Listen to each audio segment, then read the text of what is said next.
নমস্কার প্রিয় দর্শক বন্ধু, কেমন আছেন? আশা করি সবাই ভালো আছেন।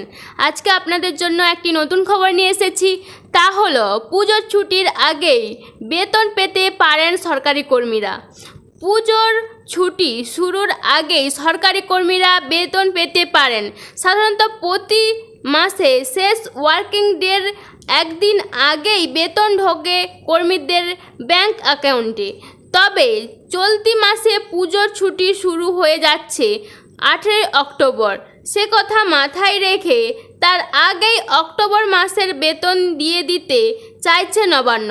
সূত্রের খবর, আগামী 9 অক্টোবরের মধ্যে অনলাইন স্যালারি পোর্টালে দপ্তরের কর্মীদের মাইনে বিল পাঠিয়ে দিতে বলা হয়েছে, যা সাধারণত মাসের 15 তারিখে পাঠাতে বলা হয়। এই তারিখ এগিয়ে আসায় ছুটির আগেই বেতন